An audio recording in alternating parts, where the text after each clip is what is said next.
Bonjour à toutes et bonjour à tous, j'espère que vous allez très très bien et je suis ravie de vous retrouver pour cette nouvelle vidéo. Alors, nous allons parler des énergies pour le mois de janvier 2025.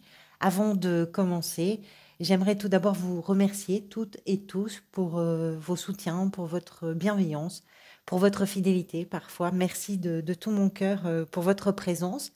Vous remercier également de garder toujours le recul nécessaire à l'écoute de mes vidéos, en prenant en compte que je ne m'adresse bien sûr à personne en particulier, et puis surtout que les vidéos que je vous propose sont plus une matière à réflexion et à questionnement par rapport à ce que vous vivez peut-être, que toute autre prétention. Donc merci de tout ça. Et puis j'aimerais également vous présenter tous mes meilleurs vœux pour la nouvelle année qui commence, cette nouvelle année 2025. Je vous souhaite bien sûr tout le bonheur possible et la meilleure santé qu'on puisse vous souhaiter. Voilà, allez, on va commencer tout de suite. On va parler d'abord des arcanes majeures du tirage. Vous avez la lune ici qui est l'arcane qui était venue lors de votre tirage semestriel. Donc vous savez que dans mes tirages, c'est une carte importante pour celles et ceux qui me connaissent parce qu'elle est un peu le lien, le fil conducteur, on va dire, des autres et puis la caisse de résonance générale. Donc on va y revenir à certains moments. Vous avez ici le chariot dans la position du défi, vous avez la grande prêtresse en arcane majeur dans la sphère émotionnelle, sentimentale et relationnelle. Des bâtons, des bâtons, des bâtons, donc des coupes, des coupes, des coupes, des épées et des deniers. Donc tout est représenté. Un peu plus de bâtons, un peu plus de coupes, donc de l'action, des dynamiques, mais aussi des émotions, plein de choses un peu entremêlées. On va parler de tout ça. Ça ne m'étonne pas que ce soit entremêlé parce qu'avec l'arcane de la lune qui démarre ce tirage, on parle ici d'une sensibilité avec la lune qui est un peu parfois débordante parce qu'elle est empreinte de beaucoup, beaucoup, beaucoup d'imagination. On extrapole. Quand on est pris ou prise dans les énergies de la lune, on extrapole, on imagine des choses qui ne sont pas tout à fait réelles, qui ne sont pas réalistes, qui ne correspondent pas aux faits et au concret des situations. Et donc cette imagination qui fait qu'on extrapole certaines choses, ça déforme et on commence à développer des inquiétudes, des peurs, parce que ça joue avec nos inquiétudes, ça joue avec nos angoisses, ça joue avec nos phobies, et ça joue avec la peur du noir quelque part, puisque c'est la lune, c'est bien sûr imagé ce que je dis. Beaucoup de sensibilité, l'imagination qui est portée aussi par cet arcane peut être quelque chose, peut être un atout dans certaines circonstances. Si par exemple vous exercez une activité artistique, c'est quelque chose qui peut être assez profitable finalement, toute cette sensibilité et puis cette imagination. Et puis la Lune nous parle également d'un cycle, donc la temporalité d'un cycle lunaire qui est d'un mois, ce qui fait qu'on peut penser que certaines choses vont évoluer sur une période d'environ, en tout cas, un mois. Donc on va revenir dessus. On va dire que ce que vient pointer quand même cet arcane avant de passer aux autres cartes, c'est l'idée que ça sert à rien d'essayer de se débattre quand on ne voit pas clairement dans la situation, parce que quand on se débat avec des choses qui ne sont pas tout à fait justes, ça rajoute quelque part du flou, du brouillard, de l'opacité sur ce qu'on est en train de vivre ou ce qui est en train de se passer réellement. Ça ne concerne pas apparemment la sphère sentimentale où vous avez la grande prêtresse, on va y revenir. Dans l'état d'esprit, vous avez le cavalier de bâton et la 2 de bâton. On va parler de ce cavalier d'abord. Ce cavalier, c'est une énergie très puissante, très dynamique comment je pourrais vous dire, de d'entrer dans le mouvement. C'est une dynamique de voyage, de découverte, d'aventure. C'est une dynamique d'audace, c'est une dynamique de plaisir. Les bâtons, de toute façon, sont associés, vous le savez, à tout ce qui est enthousiasme, passion, intérêt, voyage également, déménagement. Il y a du mouvement avec un cavalier de bâton et il y a surtout l'idée qu'on a envie d'avancer et que de toute façon, quoi qu'il puisse se passer, on va aller dans une direction qu'on se fixe. Et si dans cette direction-là, on croise des opportunités, on croise des possibilités, on va foncer un peu dans toutes les directions. La puissance de cette énergie de feu, c'est que ça avance, un peu comme un bulldozer d'ailleurs, parce que ça manque un tout petit peu encore de maturité. On n'est pas encore en présence d'un roi ou d'une reine. Donc, il y a encore un peu d'expérience, on va dire, à prendre. Mais il n'en demeure pas moins que pour vous, l'état d'esprit, c'est je vais avancer, je vais foncer, je vais y aller. Vers quoi? La 2 de bâton nous renseigne peut-être là-dessus, vers quelque chose qui se profile en termes de choix et en termes de décision. On a deux énergies, pas tout à fait contradictoires, mais quand même. Un cavalier, on vient de le voir, c'est quelqu'un qui va avancer. La 2 de bâton, c'est quelqu'un qui va observer. Donc vous avez dans votre état d'esprit à la fois du temps d'observation pour prendre des décisions, peut-être par rapport à des choix importants, parce que la 2 de bâton nous renseigne quand même sur cette croisée des chemins, mais également cette envie d'en découdre un petit peu avec les événements ou avec la situation ou avec la vie en général pour pouvoir faire évoluer quelque chose ou pour avancer tout simplement. Vous allez voir que cette contradiction, on va quand même y revenir parce que vous avez ici, on va en parler, hein, bien sûr, le chariot dans le défi. Donc il y a quelque chose qui fait que, voilà, c'est peut-être dans un même temps un pas de deux. On ne sait pas trop. Un peu oui, un peu non, un peu à droite, un peu à gauche, un peu j'avance, un peu j'attends. L'idée, c'est ça. Le valet de bâton, dans ce que vous désirez, représente lui aussi quand même une phase, non pas d'observation, mais on va dire d'assemblement et de mise en place des éléments qui vont pouvoir permettre la mise en action du cavalier de bâton. Le valet, c'est ce qui suit le cavalier, c'est-à-dire que non, c'est ce qui précède, je vous dis des bêtises, pardonnez-moi, c'est ce qui précède le cavalier.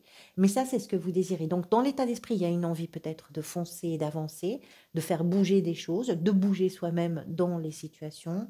Mais dans ce que vous désirez, c'est quand même prendre le temps, et c'est peut-être ça aussi ce temps d'observation de la 2, c'est quand même prendre le temps par rapport à des choses qui peuvent être sur le point de commencer, d'émerger, de prendre le temps de considérer la situation, de pas complètement vous lancer non plus à corps perdu. Mais je pense que c'est tout le temps sur la limite en fait.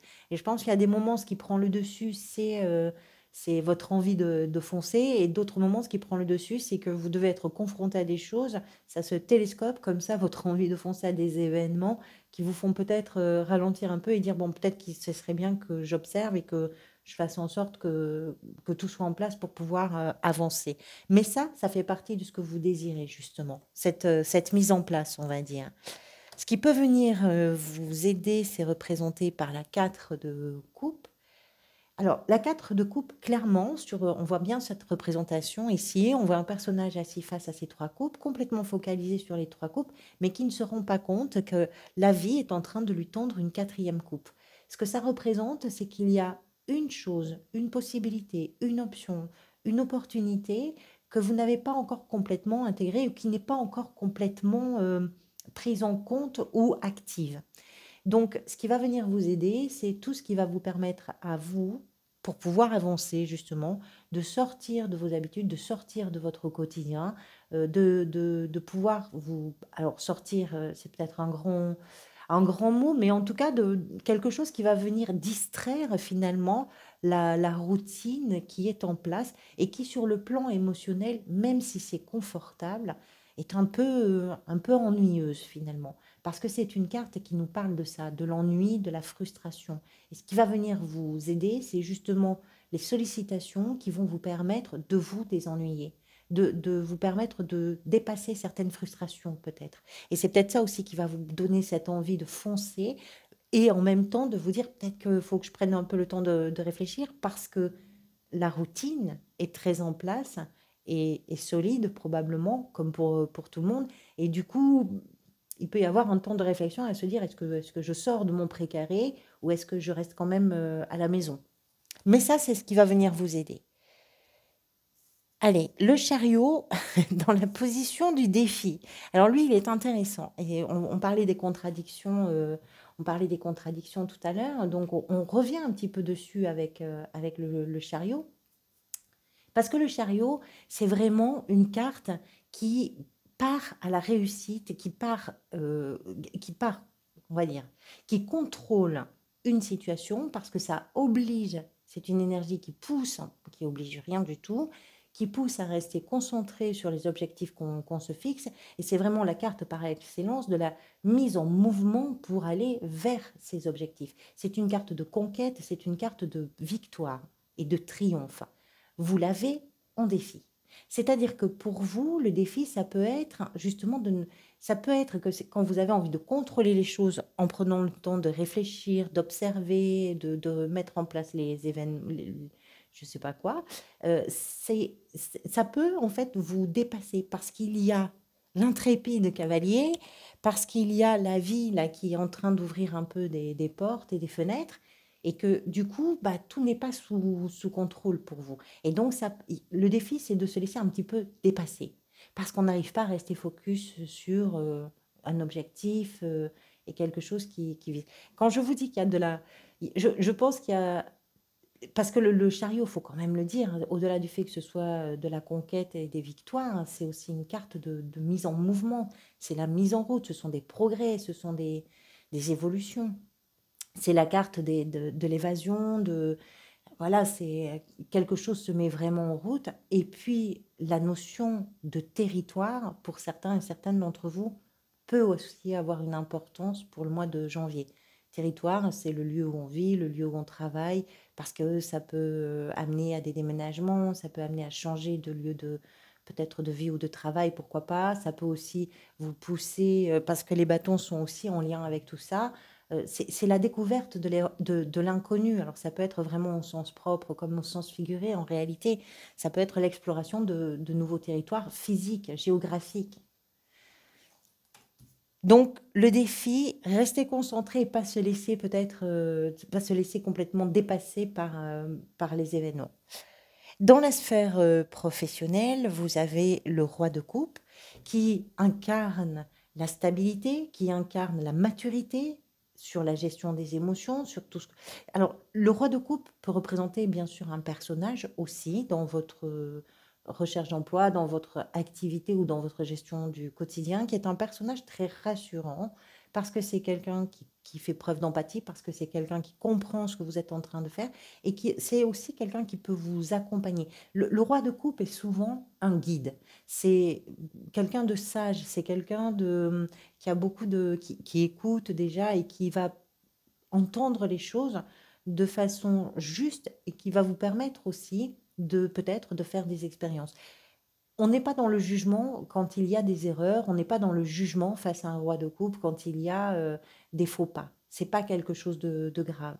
Voilà, c'est au contraire quelque chose de normal. Mais parce que, comme tous les guides, souvent, c'est quelqu'un qui en a tellement vu et qui en a peut-être aussi tellement fait qu'il arrive ou elle arrive à cette maturité. Ça peut être un homme comme une femme. Ça peut être aussi quelqu'un d'un signe d'eau dans votre environnement professionnel ou dans votre activité, etc.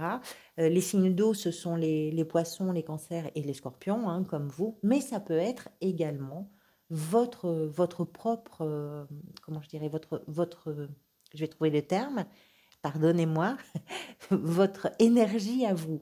C'est-à-dire que vous pouvez, vous, être ce guide. Vous pouvez avancer dans la sphère professionnelle, dans votre recherche d'emploi, dans la gestion de votre quotidien, sur cette base solide de compréhension, où vous assumez les choses, vous n'avez pas peur de ce qui se passe, vous n'avez pas peur de vous confronter aux situations, parce que vous avez cette stabilité émotionnelle et cette maturité émotionnelle. Par exemple, s'il y a des choix à faire dans la sphère professionnelle, vous n'avez pas peur d'avancer. Vous savez que même si ça ne va pas au bon endroit, même si parfois vous êtes un peu dépassé, rien de dramatique ne se joue réellement. Il y a cette compréhension et il y a ce recul aussi peut-être par l'expérience déjà acquise. La grande prêtresse dans la sphère sentimentale, émotionnelle et relationnelle. Très intéressante, la grande prêtresse, parce qu'elle représente bien évidemment plein de choses. Alors, ça peut être quelqu'un, c'est possible que ce soit quelqu'un de votre entourage, c'est une personne qui est plutôt sur la réserve, qui est plutôt discrète, ça peut être un homme ou une femme, c'est quelqu'un de confiance, c'est quelqu'un d'aimant, c'est quelqu'un de sincère également dans les sentiments et qui voit sur du long terme. C'est une personne qui est très intuitive, qui ressent les choses avec beaucoup d'acuité et qui sait se montrer sincère, donc qui attend en retour évidemment de la sincérité. Ça peut être aussi votre énergie à vous, on va compléter après avec l'extension, les cartes de l'extension. Cette carte nous parle de votre façon de percevoir les choses parce que, comme je vous le disais, c'est une personnalité très intuitive et c'est quelqu'un qui comprend quand les choses sont justes, quand les choses sont vraies, quand les choses ne sont pas vraies, qui comprend il n'y a pas besoin qu'on lui explique à une grande prêtresse. Et cette carte-là nous explique que peut-être que vous êtes dans une période où ce qui est important, c'est pas tellement la relation physique ou la passion, c'est l'harmonie, c'est la sincérité. Et vous arrivez à vous faire confiance sur votre capacité à sentir les choses et à les comprendre et à les percevoir. On dit d'elle qu'elle est la gardienne des secrets parce que c'est quelqu'un qui révèle les choses. On va dire que c'est une énergie de révélation en réalité et de prise de conscience également parce qu'il y a des choses qui sont enfouies et qui arrivent à la conscience. Elle lève le voile sur ses secrets, elle lève le voile sur tout ça. Et peut-être que c'est intéressant, vous allez voir après, on va y venir à la fin du tirage. Qu'est-ce qui est peut-être en train de se manifester pour vous? Deux cartes ont sauté, la 3 de denier, la reine de coupe. On va parler de la 3 de denier d'abord, peut-être notamment par rapport à la lune. La 3 de denier, je vais quand même vous dire cette signification, même si ce n'est pas celle que je vais choisir là, mais elle est importante. La 3 de denier, c'est une carte qui nous parle de ce que l'on construit avec les autres, de ce que l'on est capable de mettre en partage dans le pot commun sur la table pour que chacun puisse, en fonction de ses compétences, en fonction de ses expériences, puisse partager pour construire quelque chose que l'on a aussi en commun comme projet, comme objectif, comme espoir. Je ne vais pas retenir ça tout simplement parce qu'on est ici dans la position de ce qui est peut-être en train de se manifester pour vous. Mais peut-être que ça fait partie aussi de quelque chose. Ça peut avoir du sens pour vous. La 3 de denier, c'est également l'idée qu'on est en train de se réaligner avec soi-même. C'est-à-dire de se réaligner avec ses valeurs, de se réaligner avec ce que l'on est capable de proposer, d'échanger, de partager, avec ce que l'on est capable avec ce que l'on pense. C'est vraiment un alignement, ce que je pense, ce que je suis, ce que je fais. Et il y a quelque chose qui se rétablit. La reine de coupe, pardonnez-moi, qui est tombée, mais qui l'accompagne, c'est un personnage comme le roi de coupe qui fait preuve de beaucoup de bienveillance et beaucoup d'empathie. Et quand on dit d'elle que c'est la petite infirmière du tarot, c'est parce que c'est quelqu'un qui va vers son bien-être en réalité. C'est quelqu'un qui prend soin. Donc, peut-être que ce qui est en train de se manifester pour vous, c'est que quand on commence à moins se laisser aller à tout ce qu'on suppose, à tout ce que l'on imagine, mais qu'on revient à la réalité des choses, ça permet d'abord de se réaligner soi, et puis ça permet aussi de prendre soin de soi. Peut-être que vous allez vers une reconstruction, vers un bien-être en tout cas émotionnel qui est en train de travailler sur ce mois de janvier de façon un peu plus profonde.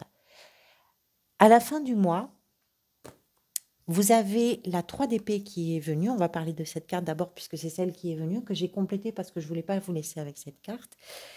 Pour une bonne raison, c'est que la 3 d'épée, c'est une carte assez singulière. On voit un cœur transpercé par ces 3 épées. C'est une carte qui est associée à des notions de deuil, à des notions de perte, à des notions euh, de rupture, de séparation et également d'humiliation. Quelque chose qui nous touche, quelque chose qui nous bouleverse, quelque chose voilà, qui nous transperce le cœur et dont l'intensité, bien évidemment, va dépendre de la situation de chacun et de chacune. Je ne voulais pas vous laisser là-dessus parce que je ne sais pas exactement pourquoi on a cette carte à la fin du mois, à la fin de ce parcours. Ce qui vient la compléter ici, c'est la 7 d'épée. Là où je trouve que la 7 d'épée est intéressante, c'est que c'est une carte de ressenti qui nous parle parfois d'une communication qui est rompue ou qui est pas honnête. Et je trouve qu'elle est très intéressante par rapport justement à la grande prêtresse, cette carte. Parce que votre intuition vous permet de comprendre les choses au-delà de ce qui est dit ou au-delà des silences. Alors peut-être qu'à la fin du mois, dans votre envie d'avancer, peut-être que dans votre envie de d'ouvrir aussi la porte à quelque chose de nouveau, puisque c'est aussi ce qui vient vous aider. Ça peut aussi amener, pourquoi pas, à la fin de quelque chose, ça peut être aussi par rapport à une séparation, c'est-à-dire que, enfin, une séparation dans une situation, j'en sais rien, vous avez envie de quitter un travail, j'en sais rien, vous avez envie de faire autre chose dans votre quotidien. Ça peut être aussi simple que ça, hein, la 3 d'épée. Mais il est possible qu'à la fin du mois, vous ayez peut-être cette difficulté ou que vous êtes en train de surmonter cette difficulté qui est communicationnelle, mais qui est aussi sur le plan émotionnel touchante. Et c'est peut-être là aussi que la lune intervient, c'est-à-dire que vous avez tout ce mois pour affronter cette chose-là. Au mois de février, vous avez l'étoile, qui est une carte extrêmement positive. Allez, on va voir. Ah oui, j'avais gardé ce paquet retourné parce que celle qui vient après, c'est quand même la 10 de coupe, hein, qui représente le bonheur, la joie, la famille, le soutien et l'entraide qu'on peut avoir au sein de la famille avec les gens que l'on aime. Donc, je pense pas que ce soit quelque chose de très méchant, mais c'est une petite épine quelque part, possiblement. Et peut-être que c'est surtout ça aussi que vous travaillez durant le mois de janvier. Je vais tirer les cartes pour l'extension. L'extension, bah, évidemment, c'est pour les personnes qui peuvent et qui le souhaitent. C'est un complément d'information par rapport à ce tirage général qui est suffisamment riche, mais c'est aussi un soutien pour mon travail. Donc, merci à toutes celles et tous ceux qui valident l'abonnement, puisque c'est un abonnement. C'est accessible soit par le bouton rejoindre de la page d'accueil de la chaîne, soit par le lien que je vous mets dans le descriptif de la vidéo. Cet abonnement est pour un montant de 3 € mensuels que vous pouvez évidemment interrompre à n'importe quel moment sans qu'il y ait de pénalité parce que ça n'est pas engageant. Avec ces 3 €, vous pouvez accéder à l'extension de votre signe, mais aussi aux extensions de tous les autres signes, évidemment. Et puis, ça vous permet d'avoir ce complément d'information. Vous pouvez le prendre ce mois-ci et le laisser courir. Ce sera reconduit automatiquement le mois prochain. Vous pouvez l'interrompre quand vous le souhaitez. Alors, on va voir avec la 2 de bâton et le cavalier de bâton dans votre état d'esprit, ce qui se présente. La 8 de coupe. C'est possible, je pense par rapport à ces 2 cartes de la fin, là, c'est possible que vous soyez sur un moment de prise de décision, d'observation vers comment faire évoluer les choses et comment vous pouvez avancer. Peut-être par rapport à une situation que vous laissez derrière vous et qui, sur le plan émotionnel, est touchante. Avec le valet de bâton dans la position de ce que vous désirez, elle est partie loin, celle-ci. Vous avez la 8 de bâton. Qu'est-ce que vous avez comme bâton dans ce jeu? Avec la 4 de coupe, dans ce qui va peut-être venir vous aider. 2 cartes, la 6 de bâton et la 9 d'épée. La 6 de bâton, là pour le coup vous l'avez dans la position de ce qui va venir vous aider. On est aussi sur une carte de victoire, hein, et de conquête. Avec le chariot dans le défi. Le cavalier d'épée. Avec le roi de coupe dans les sphères professionnelles, gestion du quotidien et peut-être recherche d'emploi.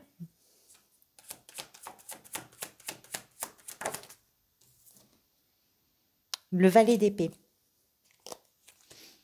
Avec la grande prêtresse dans la sphère sentimentale, pardonnez-moi, émotionnelle et relationnelle. La 10 d'épée. Dans ce qui est peut-être en train de se manifester pour vous avec la 3 de denier et la reine de coupe. L'ermite, très jolie. Et à la fin du mois, donc avec cette fameuse 3 d'épée et cette 7 d'épée, la 6 de coupe. D'accord. Et ici, le roi de coupe, le même qu'ici. Allez, merci à chacun et chacune d'entre vous, de tout mon cœur. Merci à toutes celles et ceux qui me rejoignent sur l'extension. Et je vous dis à toutes et tous à très bientôt.